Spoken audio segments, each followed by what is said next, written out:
Now, how about them damn Celtics? And we are back with another episode of How About Them Celtics. Sam and I are here recording on Saturday, February 1st. It's weird not to have like a game to talk about in the show. I can't remember the last time we did like a full pod without a game in it, but that's where we're at. Celtics Get played ready last for night, this play again week. tomorrow. But is that how the schedule lines up this week? Yep, it's going to be Oh, baby. Monday, no game, Wednesday, no game, Friday, no game. And you're going to have Tuesday, Wow. Thursday games, and also Sunday. All right. Well, there we go. How you doing, Sam? Doing okay. Wi-Fi has been breaking my balls for the last day and a half, so I'm a little like high blood pressure, pissed off about that, but happy to be doing the show, of course. Plenty of great stuff to talk about today.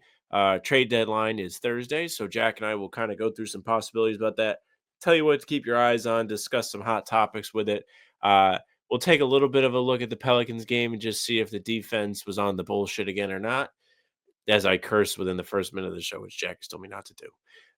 We'll go through your emails. We'll go around the NBA, check the standings, update you on a trade that's happened, update you on the latest rumors, and then we'll do the rat list. Fun show today. Make sure you stick around, leave a like, comment, tell us what you're thinking ahead of the deadline. Subscribe, hit the bell. We're here every single day. Full pods drop Tuesday, Thursday, Sunday.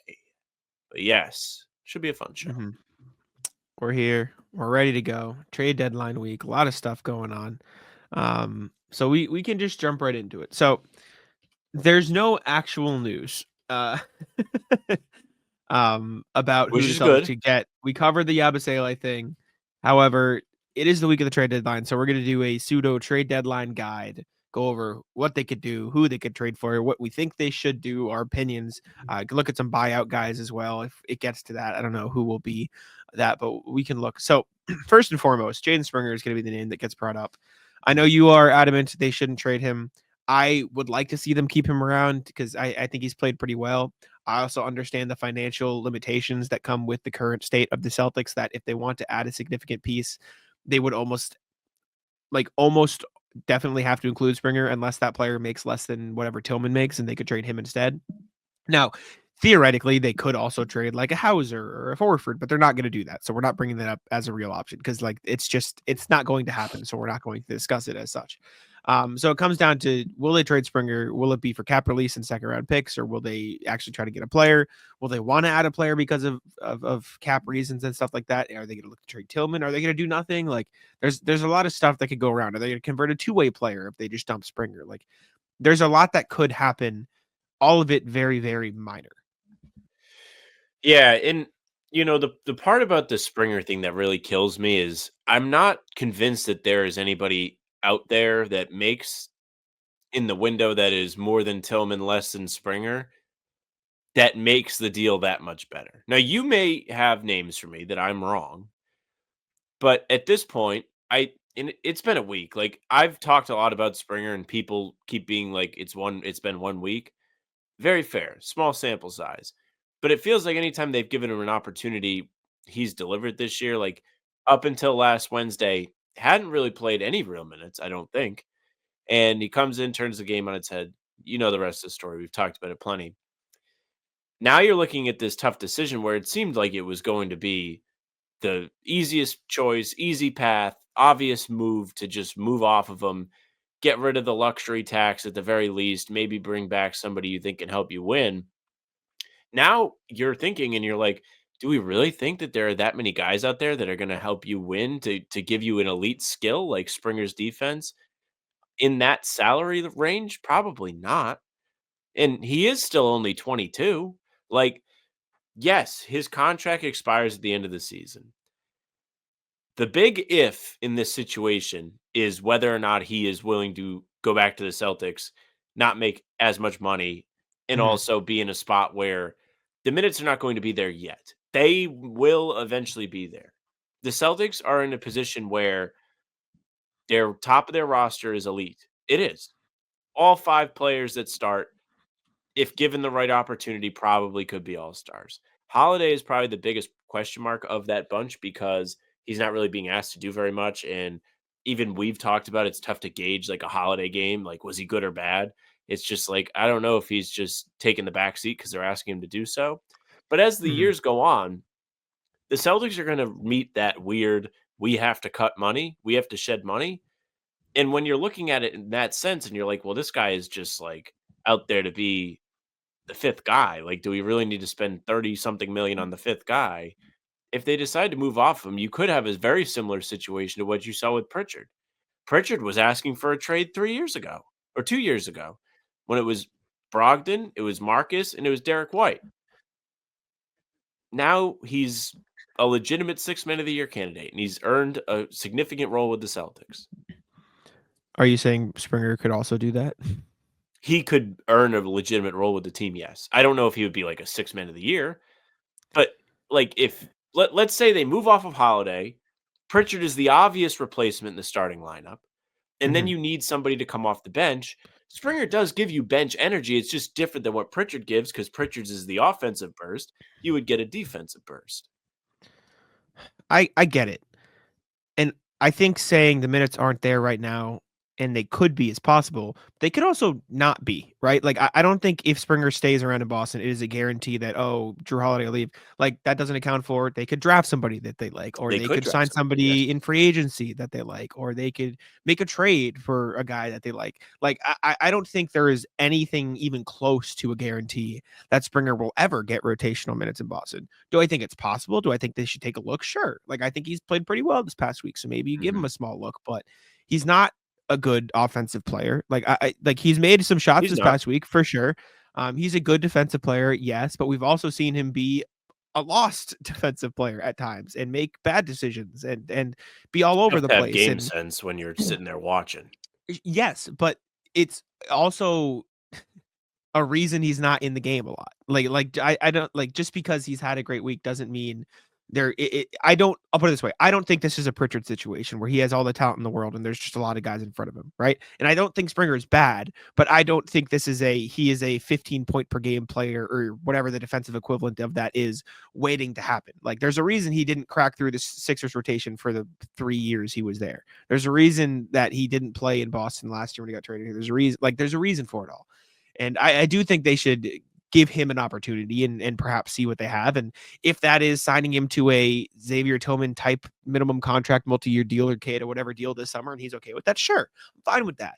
But I don't think it's a guarantee that he develops or that the minutes open up or that they don't find somebody else. But regardless, some of the names in that window that you mentioned of could use Springer to trade for him, but make too much, so you'd have to trade Springer and not Tillman. It depends on what you're looking for, right? If you're looking for a veteran guy to come in and maybe give you a few minutes, there's like a Kevin Love. And I'm not saying they should trade Jaden Springer for Kevin Love. That's not what I'm saying. I'm just telling you the guys who could be on the market that are in that salary window. There's an Amir Coffey if you would like a wing instead of a guard. I don't know what the Celtics feel like they need, but Amir Coffey is averaging 10 points on 41% shooting from three. He's a pretty solid, like, okay defender. So that's an option. It's a bigger body too. If you don't trust Sam Hauser, even though he's been pretty good lately. If you want another option, excuse me, there's that. There's a Daron Sharp if you want another big man, which I think he's a bit too similar to the Luke Cornett and Nemish Queta style. So I don't think they would do that, but he's in that range.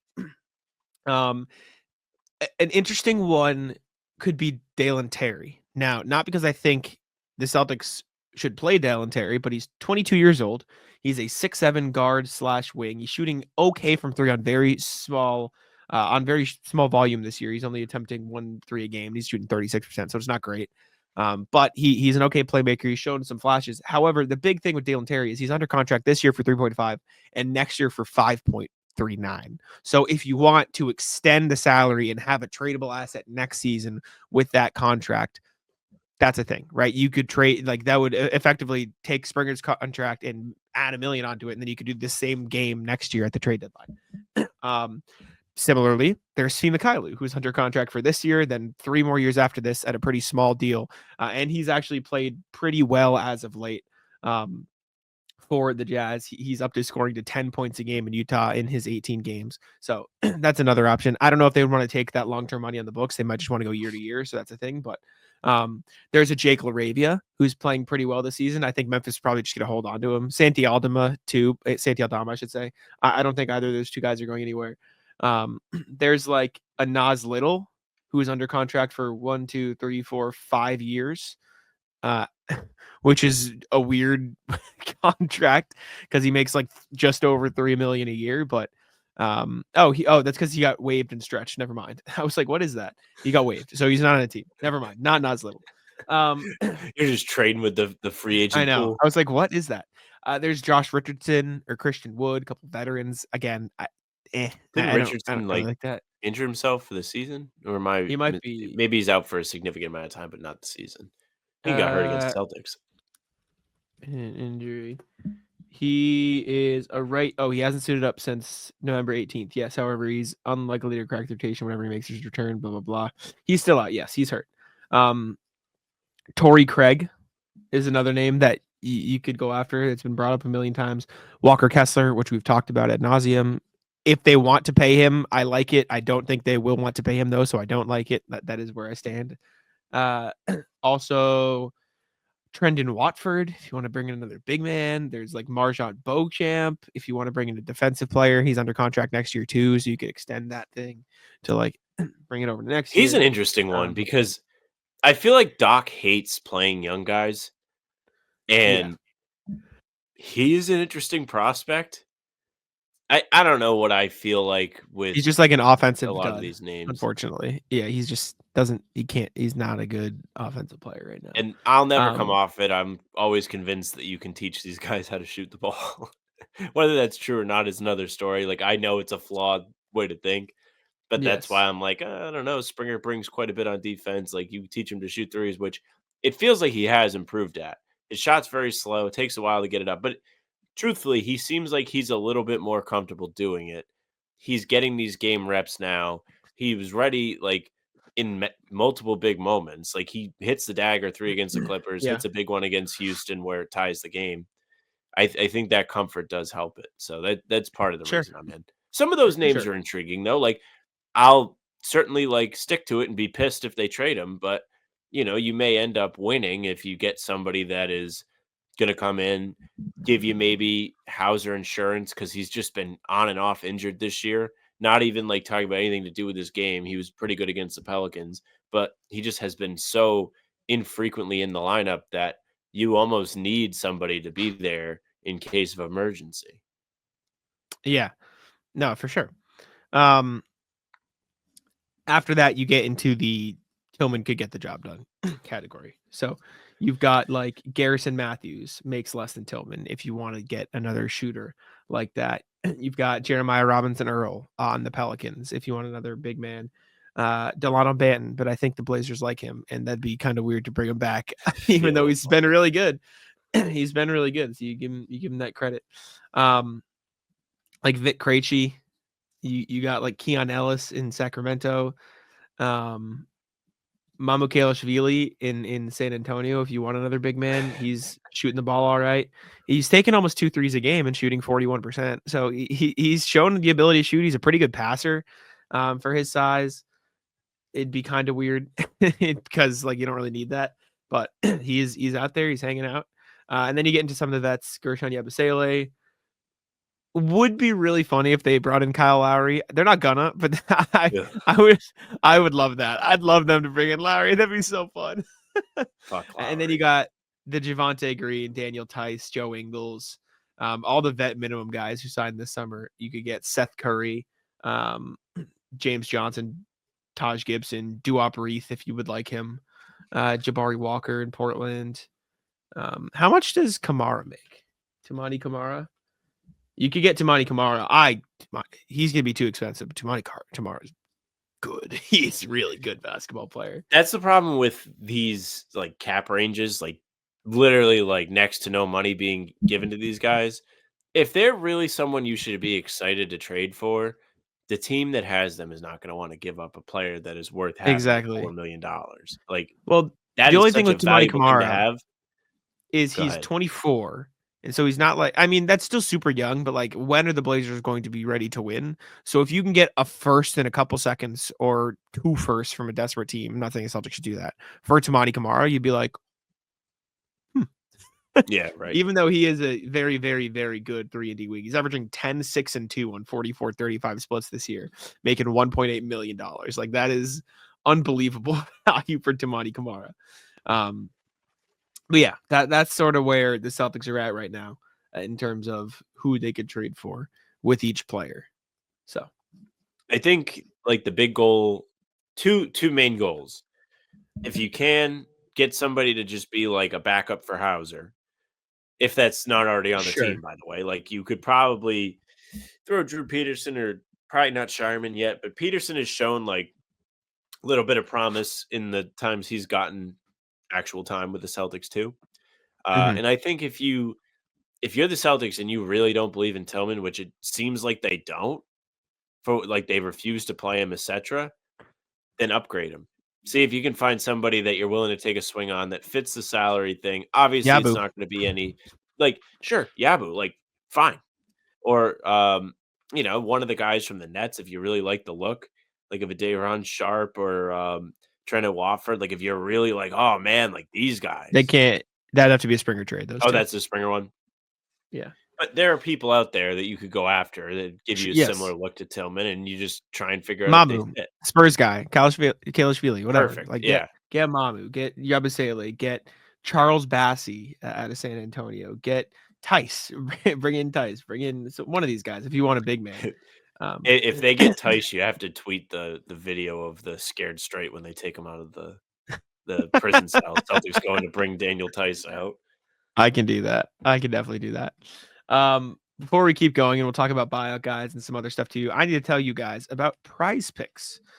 Because PrizePicks is the best place to get real money sports action. With over 10 million members and billions of dollars in awarded winnings, PrizePicks has made daily fantasy sports accessible to all. They got the big game coming up, Chiefs and Eagles. Make sure to use PrizePicks to get all your action on Sunday. I know my buddies and I are going to be having a good time, and one of my roommates is big in on PrizePicks, so I'm sure he'll cook something nice up for the He's big probably game already that cooking. day. I know he's definitely already cooking, but it is almost here, and you need to make sure that you don't miss out on the last football game of the season with PrizePicks. Again, the best place to win cash while watching Real the shame. big game. Uh, Sam and I used to use it all the time. Again, might need to bring it back up because we ran out of money. Because don't follow our advice for the picks. Just follow our advice. You to should actually use go Prize against Picks. us. Yeah. Maybe whenever we give you PrizePicks stuff for the Celtics or for anybody else, you should just bet or go with exactly what we did not pick for the games. Sign up today and get $50 instantly when you play $5. Offers weekly promotions that can lead to big payouts like Taco Tuesday, which I'm sure Jason Tatum loves. Every Tuesday, PrizePick discounts to select player projections up to 25% to provide even more value on your lineups. Download the app today and use code CLNS to get $50 instantly after you play your first $5 lineup. Again, download the app today and use code CLNS to get $50 instantly after you play your first $5 lineup. PrizePicks, run your game. All right, so I think we covered most of the Celtics trade deadline options. Do you think is there anything else we should talk about in terms of who they could trade for, what we think, or should we just What do look at you some? think the biggest need is? I don't think you got to actually say what you think they should do. It's tough. I think a guard wing combo type thing. I don't think they need a center. I think Luke's fine. I think KP is fine. I think like if you trade Tillman, maybe you get a backup floor spacing center, because I've actually kind of liked the double big lineups this year. I think if you get another big that can stretch the floor, like I think either a guard wing combo or a forward center combo. I don't want another Luke Cornett Nemish K to big. I would like a guy who can switch on like a Toumani Camara. I think it's fine. He's a bigger size guy. I don't think they could get him, but he's 6'8", right? He's bigger. He could guard switchable guys at the 4 and 5. I don't think he would play the 5. However, I do think that he could give you that. I think Gershon Yabusele would be fine. He could play some 4. He could play some 5. I think that's another guy that fits into that sort of idea that I have for that position. I think a Duop Reith would be fine. I don't know if they're looking to trade him right now. He's not efficient at all, but he's a defender. If you really just want to get off of Tillman's contract and get another bigger guy. Again, I'm just looking. This is all Blazers coming up right now. Jabari Walker is another big power forward center type guy. You could put a body out there. But I think another guard / wing, like maybe could handle the ball a little bit, comfortable playing off the ball. Like I don't hate Javonte Green. I know he's more of a forward this season, but he is that sort of do everything wing type of guy. I think just looking back through these names here, like it's hard because there's not a lot of players who make like you would have to trade Springer for a lot of these guys, and I don't know if trading Springer would be worth it for a lot of these guys. Like if Jake LaRavia were available, I think that'd be good. He'd be like a Sam Hauser insurance option. I think Amir Coffey would be fine. There's just not much out there that I think is worth trading for at the moment. So I Yes. don't really know. Like the dream Toumani Camara would be absolutely incredible. I think he's a great player. I don't know if they're looking to give him up or how much you'd have to give up. I don't think Milwaukee would trade him, but I think Andre Jackson would be super cool to like bring in and say, Dunk okay, maybe we contest. could develop this dunk contest. Yep, absolutely. So that maybe there's that. But there's just I don't think there's enough to like provide the intrigue to trade some of these guys for. So it's pretty again, limited in what they can do. For the listener, just because a player makes the money that is needed to fit into the trade does not mean that the team that has the player wants to trade them. Because if you know Yes. who the player is and they make the money, odds are the team likes them and they like I having mean, that skilled player in the exactly. $4 million cap slot rather than making 10 to 12 to 15. That's why I'm not even mentioning half of these names. Like the Celtics could trade for Jared McCain, Yeah. but Go they're get not him. gonna do it. Like the Sixers, You have to they convince could Daryl trade Morey, for be like, he's injured. He may never be the same again. like Jaime Jaquez, Cam Whitmore, Brandon Pajemski, like Russell Westbrook. I didn't name these guys because the teams that have them aren't going to trade for them. Like they're not trading them. You laugh at Russ, but Russ is having a great season. Like he's genuinely been really, really good. I just don't think he works like outside of Denver. Like I think there's part Exactly. of that where Jokic is making everybody better. Yep. Christian Brown, Julian Champagny, Walker Kessler, or Chris Murray, or like half these Deron Holmes, who hasn't played a single minute this season. Some of these guys just aren't getting traded, so it's not worth bringing up as an option. There's just going to be so and many Celtics fans like on the trade machines, and it's the meme of the guy offering the deal, and it's like I receive yeah, Jared McCain and you receive Jaden Springer. Do we have a deal? exactly. As far as buyout options, which we can talk more about after the trade deadline too, it's a lot harder to predict. PJ Tucker just got traded to the Jazz, so technically he'll probably be a buyout option. And he makes little enough right now to where the Celtics could legally sign him after the deal goes through. So if you want PJ Tucker, sure. Another I thing to guess. remember with the buyouts, you know this obviously, but listeners may not. You can't just sign any guy that gets bought out now. They have to be within a certain range of They have to whatever they make were less making than before the buyout, the non-taxpayer MLE, which is which $12 is million ish. So make less than 12 mil, which PJ so the Tucker makes Bruce Brown dream 11.5. is dead. Ben Cannot get Simmons Bruce dead. Brown.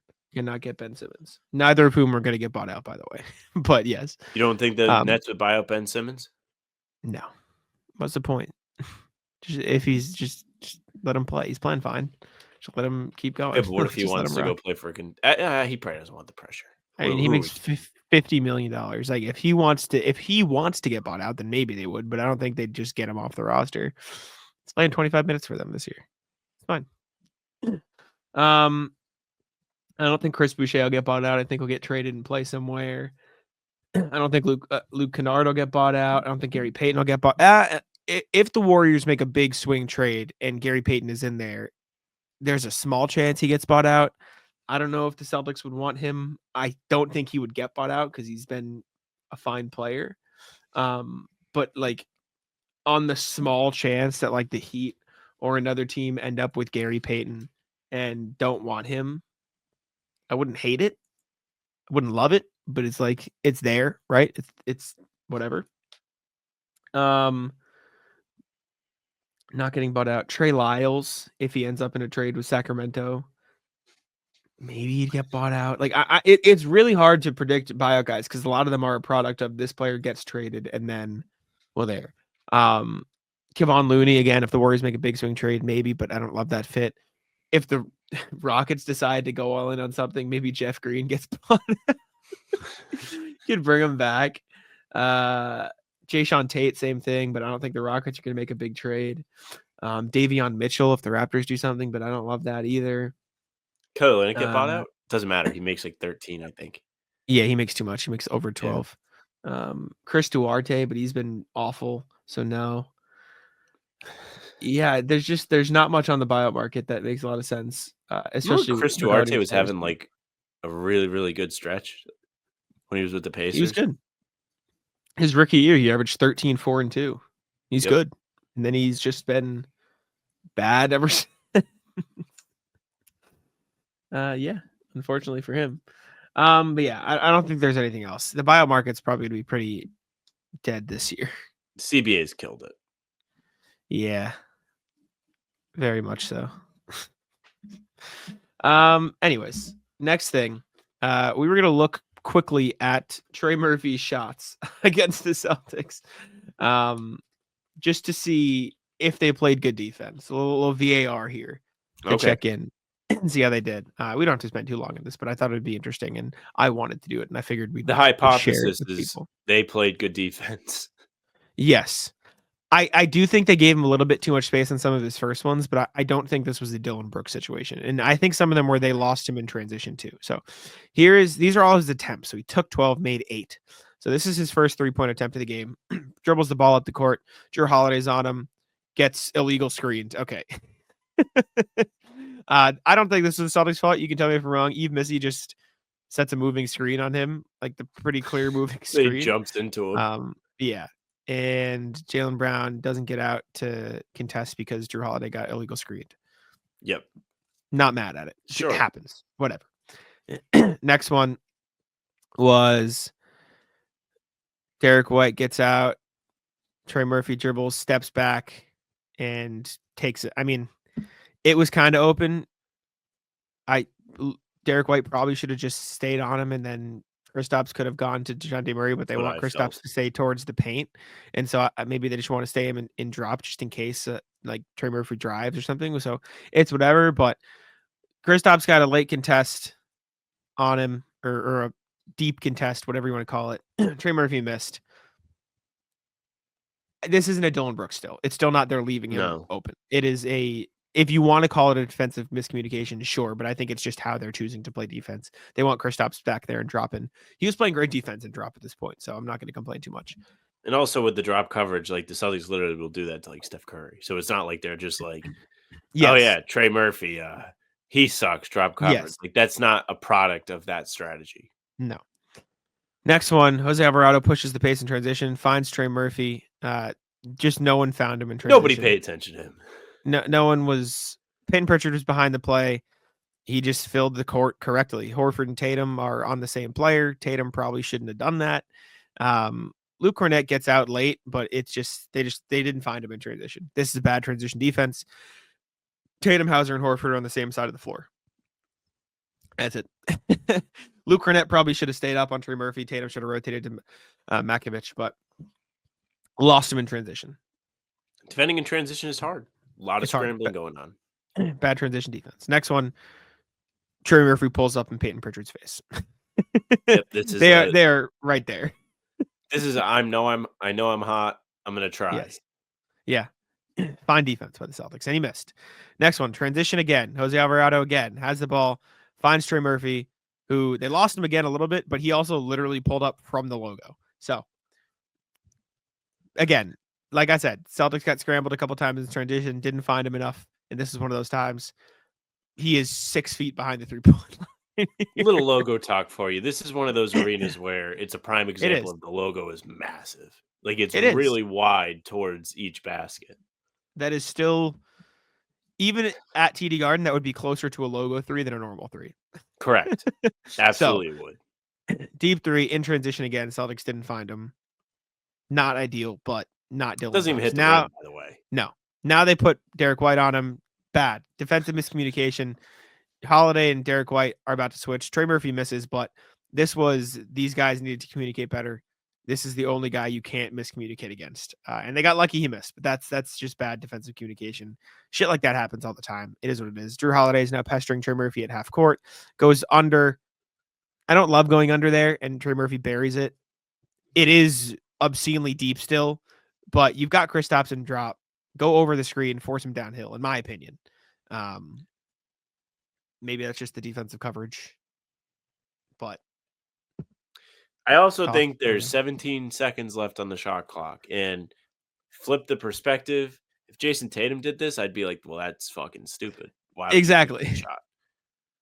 So 2 if for 1. he's going to take a super deep three and 2 for 1. make you pay for going under a screen when he's 5 feet beyond the arc, like, what are you going to do? This is Pelican. actually like one of those where you just kind of like shrug your shoulders and you're like, he's having a day. I still like going over the screen though and forcing him into Porzingis, but I get it. It is also the Pelicans acknowledging 2 for 1 opportunity and going for it. So he hit it. He hit that shit into the third quarter. Trey Murphy gets the ball in the wing. Kristaps. I mean, Late Kristaps closes out closeout. in his grill. Like this is the most we've seen Kristaps close out in a long time. Like, look at where Kristaps' hand is when he shoots the ball. If Kristaps was half a second earlier, he would have blocked this shot. Like, this is a good closeout by Kristaps. Again, nobody picked him up in transition. I think Derek White should have gotten Trey Murphy or Drew Holiday. Like, Drew Holiday and Derek White should have communicated a little bit better here because they're both waiting to guard CJ McCollum. Actually, Tatum also didn't get back soon enough, so it's just hard in transition. But Kristaps has a good closeout, and it just doesn't matter. Trey Murphy makes it anyways. Good closeout, just tough. Next one, Derek White pressuring Trey Murphy again in his grill. Just a ridiculous fadeaway 3 in Derek White's face. Sends some to the bench. Yep. What are you gonna do? Good defense, doesn't matter. Trey Murphy again in the corner. Peyton Pritchard up under him. It just doesn't matter. it just doesn't matter. Just shot it right over Pritchard's head. Made it again. Jaylen Brown on Trey Murphy. This is the bank way shot. Behind the 3-point line. Creates space and Banks shots it in. Jaylen Brown is in his grill. Sam Cassell's reaction is how everyone should react. Just walks away, whatever. And then Derek White in his grill again. Plays great defense. Great defense by Derek White and airballs it, Trey Murphy. And that was his last. So lost him in transition a few times. Should have been better. Couple maybe defensive miscommunications in terms of switching. But in my opinion, I would say 1, 2, 3, 4, 5. 7 of his 12 threes were very well contested. 3 were transition that they should have gotten better. And 2 were defensive miscommunication. So I don't think that's the end of the world. I think that was just... He's hot. he's just hot that night. So, yeah, that's right. Yeah, this is truly just you ran into an absolute heater. That's what it was. He made really good shots. Saw a couple going early. Don't ever think the defense was bad. Said it yesterday on the recap. I'll say it again. This is exactly what the Celtics think happens to them every time that one of these performances does happen. This is an outlier. They were locked in and they just kind of got shafted. A lot of times they beg for this to happen. Yep. 100%. All right. Before we get to the emails, I need to tell you guys about Gametime. Gametime is the best place to get your tickets. NFL playoffs are still going on, although they're wrapping up. And again, I don't know if the big game is the place you're going to end up getting tickets for, but if you got it like that, you got it like that. So make sure to check it out. I think you picked the event we looked at last time. So let me pull up Gametime here on the Pull it up. and I can pick something this time. Ooh, they got nice little categories here. Let's see what concerts are going to be in Boston soon. Morgan Wallen, nah. AC/DC, nah. Kelsey Ballerini, no. Show me someone I like. When is oh man, this isn't great. We looked at Gracie Abrams last time. I'm trying to think of who I've been listening to lately. I don't know. Let's look at Kendrick. I think I saw Kendrick coming to Boston at some point. Him and SZA will be here in May. They'll be at Gillette Stadium. So we'll take a look at what Kendrick Lamar could look like there. Again, you see this little fire emblem here, right here. It says cheapest. Guess what? That means cheapest. That means the cheapest possible ticket. Although I think I'd get a nosebleed all the way up there at Gillette Stadium. So let's look at some of these super deals. The star means super deal, and this starred star in the middle here is the superest of all the super deals. So also get to see exactly what it's going to look like from your seat.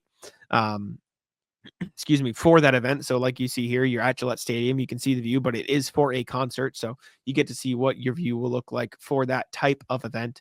You can see that all over the stadium at various places. You can check in here for another concert, see what your seat would look like there.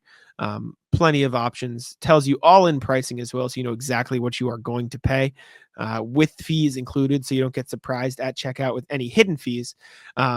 You get lowest price guarantee. Game Time will credit you 100% of the difference. Otherwise, Game Time ticket coverage. Tickets are guaranteed to be delivered on time and purchases covered with the most flexible customer service policy in the ticketing industry. It's just the best place to get it. Download the Game Time app, create an account, and use code CLNS for $20 off your first purchase. Terms apply. Again, create an account and redeem code CLNS for $20 off. Download Game Time today. Last minute tickets, lowest price, guaranteed. All right, let's jump over to the email, see what y'all have to say to us this time. It's been a minute, I think, since we've checked out the email. I don't know if we have any, but we do. We do. Let me let me get rid of some of these. There are people that like our channel and they think they can help us out. They do think that we could grow. Okay. Getting rid of some of these. Okay, now we got two. Here we go. 2 emails today. First one from Michael Hilly. Said, blasphemous trade I created. I'm sorry. Jesus Christ. What's up, guys? Been a minute since I've emailed. Going to be watching the show more often than I have. With Swiped, De'Aaron Fox possibly being traded. Figured out a way to make it work. Just being honest, it sucks. The only way to do it is a 4-team trade, and we only can trade Jalen. Here it is. Laugh at it all you want, but something like this is the only way to make this work. Maybe throw away the Celtics a first for taking a guy with that much left in his contract for 4 years. Celtics get De'Aaron Fox. Wizards get, okay, I just tried to make it, hold up, I'm trying to make this viewable. Hold up, but this is ridiculous. It's not working. I was like, this is insane. Okay, here. Now I only see half the trade. Okay, Jesus Christ. Oh, it's 2 pictures. So the Celtics would get De'Aaron Fox, and that's it. The Wizards get Jordan Clarkson in 3 seconds. The Kings get Jaylen Brown and Jonas Valanciunas. The Jazz get Patrick Baldwin, Kevin Huerter, and Jordan McLaughlin. I don't think the Celtics would be interested. It would have to take like a national emergency where like Jalen is like, I hate it here. And even then, I don't think they'd trade for another guard. Yeah, they also don't need that. Very good point, Jack. They do not need any more guards, especially with future 6th man of the year Jaden Springer sitting there waiting in the wings. Sure. But you definitely cook something up. I'll tell you that. You cooked something, Michael. What's he cook? Who the hell let him cook?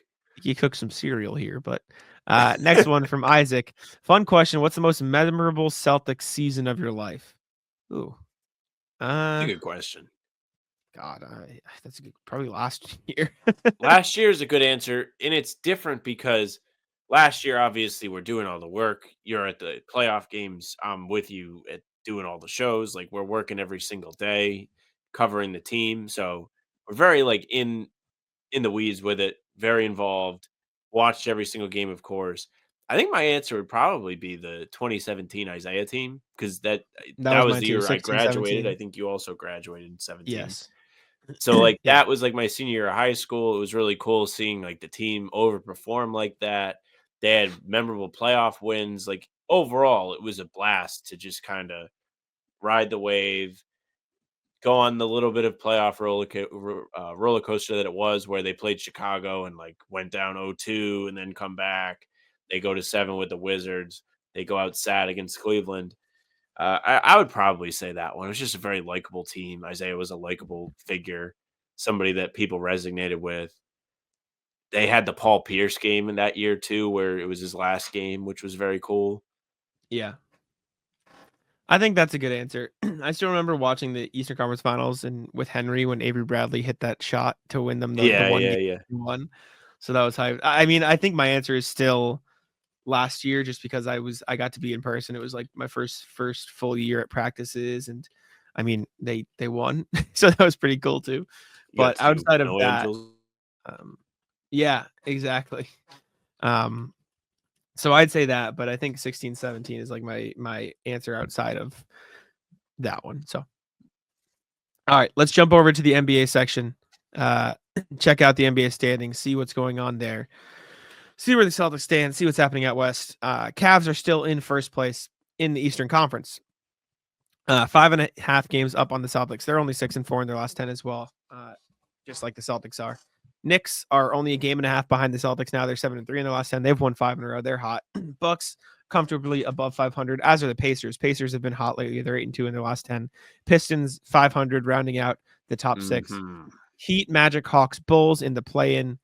Huge gap between the Heat and the Magic, and then the Hawks and the Bulls. Big gap there. Sixers, Raptors, Nets, Hornets, Wizards rounding that out. Sixers just can't get over the hump and into the play-in right now, and I don't know if they will, but we'll see. And then Wizards have lost 16 in a row. Yes. Pistons, watch. 4 more, we get a warning. Sixers. I feel like every other time we check this, it's either the Sixers have won 3 or 4 in a row, or they've lost and now they're 4-6 in their last 10. They really can't get out of their own way. They can't get healthy. Embiid still isn't playing. He was doing handstands at practice last week, but he's not playing. I don't think he's supposed to play against the Celtics tomorrow. So that's just another feather in his cap of missing games. There was the post that came out this week that he's missed 400 career games and has played 460 something career games. So he is the PTO GOAT. He's somebody that we can all aspire to be. Outside of that, it's pretty remarkable that 500 will get you the 6th seed right now. With that being said, sucks the Pistons have fallen back to the 5-5 in their last 10 because they were really hot for a while. They've come back down to earth a little bit. They had a good win against Dallas the other day, though, which was nice. And then Indiana's kind of becoming the team that I thought that they would be this year. I thought they'd finish second, but they're starting to get their head out of their ass. They really struggled at the early parts of the year. They've figured it out lately. It's good to see. They were an exciting team last year. Earned a lot of respect from me in the conference finals when they pushed the Celtics to the brink and they gave them really competitive games every single time. So happy to see them back playing well. They always play the Celtics well. So if they meet in the playoffs again, it should be a good series. Just sitting here waiting on the Cavs to slip up big time. Tuesday's going to be a big day. They've been slipping a little bit. That 1 seed isn't gone. It's not gone. No, it's close to gone, but it's not quite. 5.5 games is a lot more than I feel like it seems to be. The Cavs would have to really slip up and the Celtics would have to stay really hot. But do they play them once or twice more? Good question. Let me look. Because being out of division, it's not guaranteed that 2 more times. 4, sometimes 2 more times in February 4th, February 28th. So big games there. Yes. Yeah, no, the Pacers have been a lot better lately, and a lot of it is just Tyrese Halliburton has gotten his head out of his ass. Tyrese Halliburton was really, really struggling to start the season, and since the start of December has been averaging 19 and 9 on 49-39 splits, which is just worlds better than where he was at before, which is huge for the Pacers. And since the start of January, shooting 52% of the field, 44% from 3. So really starting to figure it out. Matherin's having a good season. Nembhard's gotten healthier. Thomas Bryant, as much as he is like Thomas Bryant, since the start of January, he's averaging 8 and 4 on 60-46 splits. So he's been good for them, and they needed a backup center. So the fact that he's playing above what they expected is very, very positive because they don't have much at the center spot outside of Miles Turner and him right now because they lost 2 guys to torn Achilles this season. Western Conference. OKC still up top. Rockets, Grizzlies trailing behind them. Then you got the Nuggets, Lakers, Clippers rounding out the top 6. Wolves, Suns, Mavs, Kings in the play-in tournament. Mavs are sliding because Luka and Kyrie are hurt. Or Luka's definitely hurt. I think Kyrie's hurt a little bit too. Then you got the Warriors and Spurs right outside looking in. Blazers, Pelicans, Jazz. I don't really know what stands out to me. It just feels like it's always the same. I guess Denver's climbing up a little bit. Maybe not because LA have been 5 and 6, but they're kind of creeping up on that 3 spot. They're only 3 games out of it. I hope that somebody separates themselves from this just absolute like mosh pit from 4 to 10. all within 4.5 games of each other. I mean, throw the Warriors in there at 11. And the Spurs. Spurs are they're only 2 games out of the play-in right now. Yeah, that too. I mean, we talked about this before. Like, I would really like to see the Spurs make the postseason. Think it would be fun to see Wemby in that environment. Don't know if they have the guys yet, but it would be really fun to watch. You are starting to see some teams getting hot. It feels like Phoenix has been a little bit better as of late. They've kind of figured out whatever the problem was with them. They had a big win yesterday. They beat the Warriors, which I suppose isn't that big of a win, but they still got a win nonetheless. Yeah, Dallas keeping afloat without Luka. He's going to be back sometime soon. They play the Celtics on Thursday, so we'll all get a good look at them. Even crazier when you look at this. See the Blazers down there in 13th place? They're 6-1 in their last 7. They're 6-4 in their last 10, but they are 6-1 in their last 7 games. They went on a 4-game win streak, lost to the Thunder by 10, and have since been beat the Bucks and the Magic. They beat the Bulls, Heat, Magic, Hornets, and now the Bucks and the Magic again. Which there are injuries going on, but still, like the fact that not they're winning impossible for them to climb out. No, but they don't really want that. I don't think. I don't think they're. I don't think they want to either, but it could happen. It could. I don't think so. I don't think the Spurs or the Warriors will let up enough for that to happen. But, yeah, man. Robert Williams, 2 blocks a game in that span. He's only played in 3 of the games, but he's trying his best. They're stringing it together. Denny Avdia has been really good. That was my pick for most improved. Don't think he's going to get it, but I'd like to see Denny Avdia playing well. Anyways, next thing is Clippers made a trade. Clippers traded for Drew Eubanks and Patty Mills, and they sent PJ Tucker, Mo Bamba, and a 2nd-round pick to the Utah Jazz. Just the most thrilling way. I couldn't think of a more thrilling way to kick off NBA trade season. Mo and all his hoes calling on the phone, going to Utah. I'm sure he's thrilled. Drew Eubanks traded on his birthday. The team did a happy birthday post for Drew Eubanks this morning, and then he was traded. So happy birthday. You can go play for LA. Congratulations. Ooh. You're going to go to nice weather That's instead of unironically a good trade for the Clippers, man. Drew Eubanks is a good player. They kind of like scraped out a couple they also got Patty Mills, not bad. They scraped out like a couple of guys that really weren't like getting minutes for them. PJ Tucker's been a weird character ever since he's been there, where last year he was like, why the hell am I not playing? And they just continue to not play him. He hasn't played this year. Yeah. You got away from the essentially 2 free guys because Mo Bamba wasn't really playing for them either. He was playing a little bit. He'll probably play. Drew Eubanks will probably just take the 13 minutes a game Bamba was playing. But so far this year, Drew Eubanks has played 15 a night for the Jazz, 37 games, 6 points, 4.5 rebounds, 1.2 assists, and almost a block a night. It's pretty good. It's just going to give you good minutes behind Zubac. He'll be Zubac light. Like, that is literally what he's going to do. Excuse me, when he ends up there.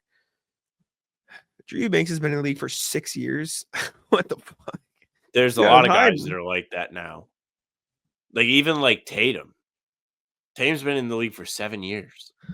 Yeah, but like Tatum has spent more years on the Celtics than Kevin Garnett. Drew Eubanks. That is weird. Drew Eubanks has a nickname. Is it Yui? It is the Shack of Troutdale. Sure. It's a city in Oregon. He's the Shack of Troutdale. Oh, like Shaq, like Shaquille O'Neal. I thought it was like a shack, like a place.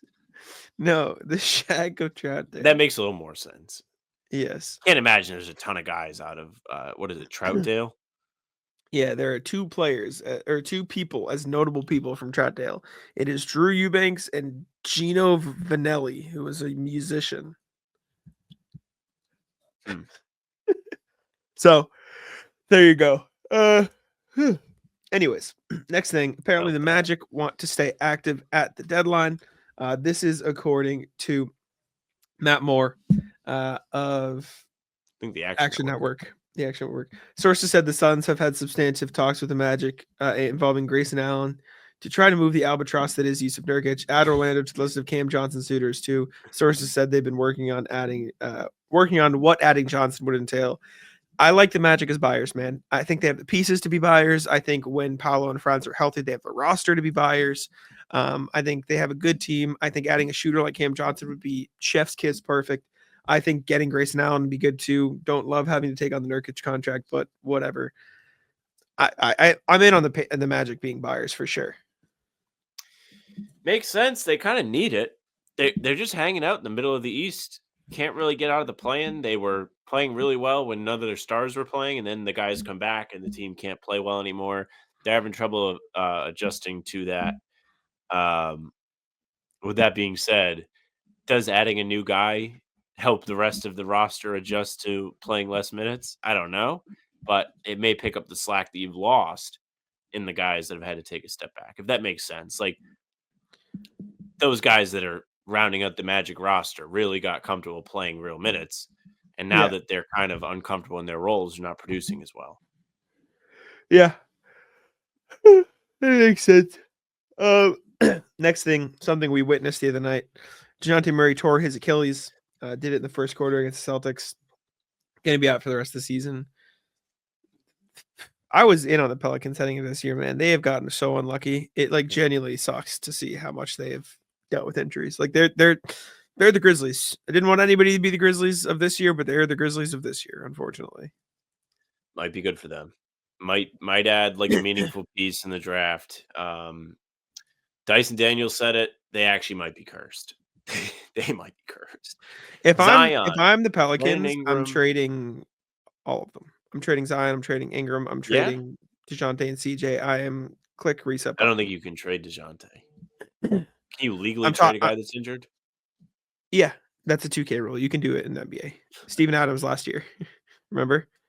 Yeah, yes. He was on the Grizzlies and they traded him for Oladipo, who was also very injured.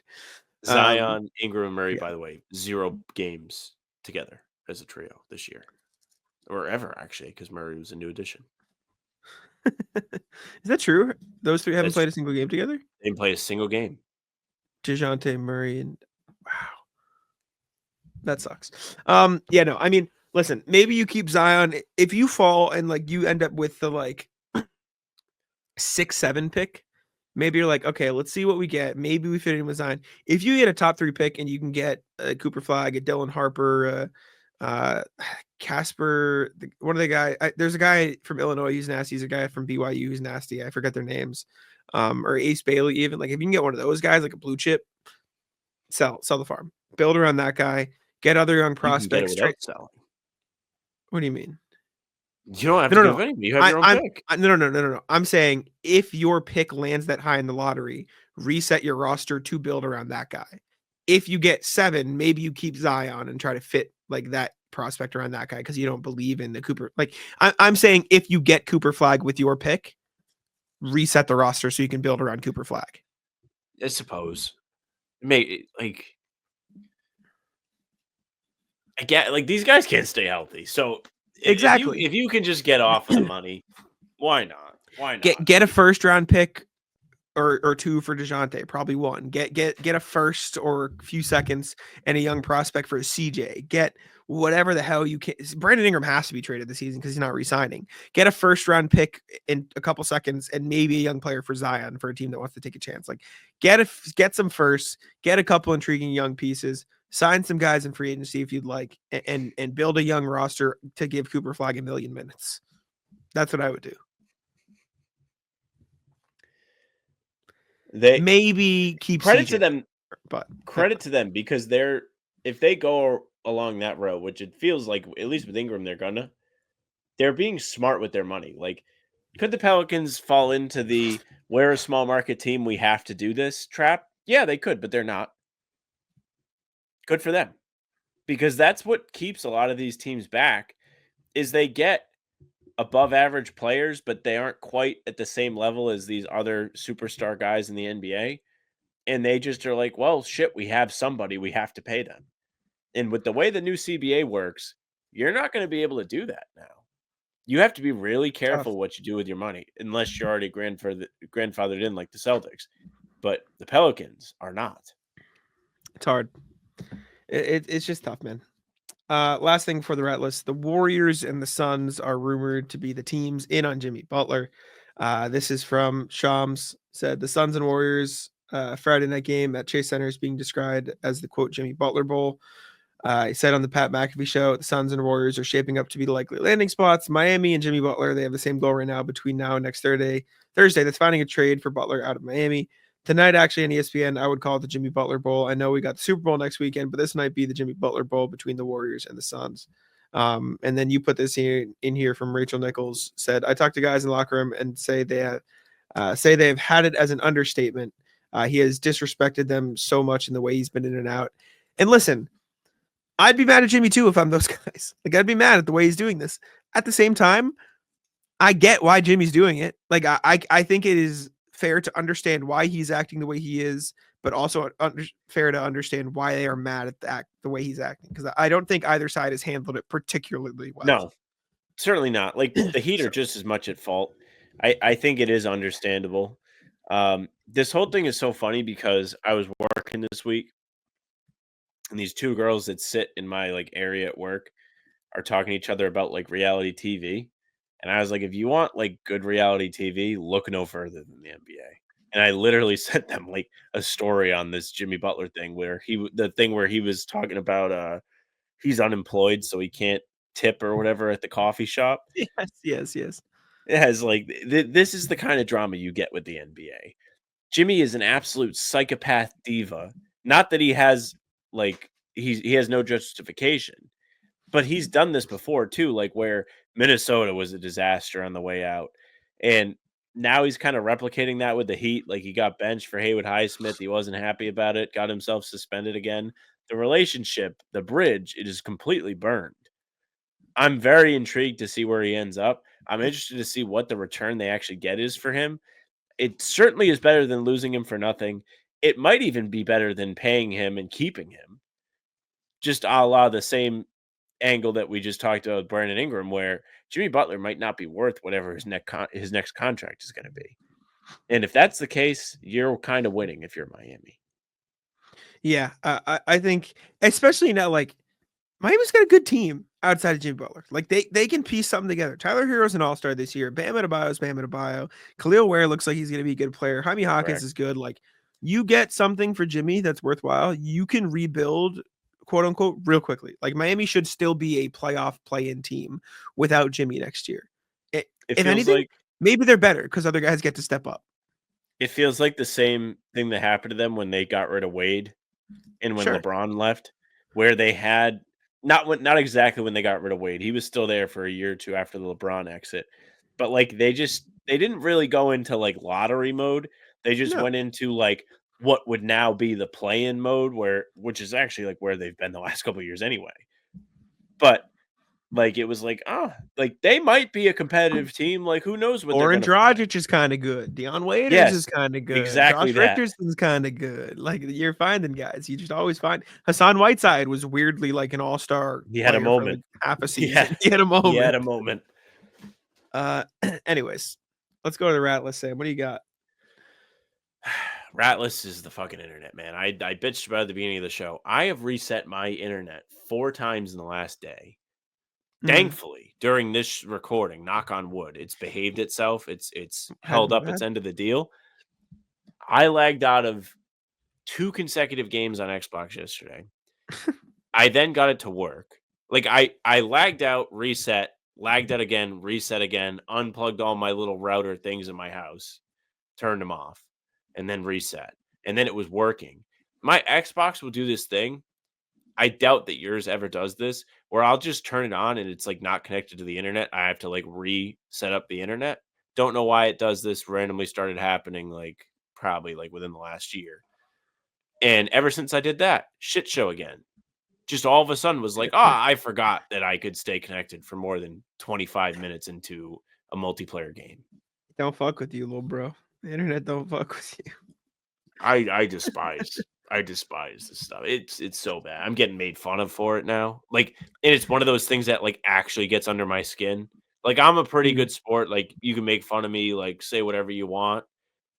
The guy that said something to me about my internet really pissed me off today. Like, I almost Who was was like, it? "Fuck One of your you, man." friends? Just one of my, like, Xbox friends. I was like, "You know what? Like, fuck you." Like, that's what I felt like. That's funny. Let's see. What do I want to rat list today? Rat list. I'm out of brisk. It's very random. I'm out of my iced teas. Thanks for the It's a good sad news. day.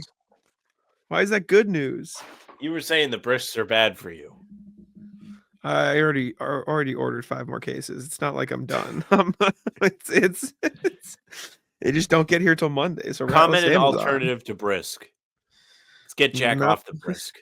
Don't comment an alternative to brisk because I'm still gonna drink it. What else did I want to rat list? My team that I coach lost again today. I don't want to talk about it, but we lost. I told Sam already. Sad Would you like day. to say the final score? No. It was 44-7. I love him. I love him though. I swear to God, we'll win one this season. I promise. I'm one of these rooting for you. days. And when you win, it will be so rewarding because Gonna be it'll be like thrilling. the expectations were not there. You guys went out there, you took care of business. Your kids will be happy about it. It's going to be great. I'm excited. Not really a rat list. I did the day in the life video for TikTok and everything, and I enjoyed it. Like I loved the response. I loved that people liked it. I did okay on TikTok and Instagram as well. Like people commented like, "Oh, more of this. This is great." Tell me what else I should do. Like comment below whatever. Tell me what other like I can keep doing that. I can make more day in the life covering a game videos. I'll probably do one for like shoot around and I'll cover like a practice or something because that's another thing that people could get some insight for. I could do like a community event next time I go to one. I'll do travel ones, but like what other things do you guys want to see that could be like a behind the scenes look that I could make? You Because could I like like that do video. editing. Like you could like be like, this is what it's like to edit, or this is what I it's like to could, write. yeah. I could. I'll do some at home videos too. I'll have to clean my desk because there's 5 brisk cans sitting here staring me in the face right now, though. So I'll have to clean a little bit to do that. But I can do that. I can do a full. I'll do it. Okay, next game day, maybe I'll do a full day in the life. Like I'll do it for shoot around, and then I'll go. Me coming home and working, and then I'll go to the game, and then yeah. Okay, I can definitely do more of those things. But yeah, follow me on TikTok if you haven't. I do a bunch of videos there. So you can check those out as well. Ratless, the guy next to me at the gym today.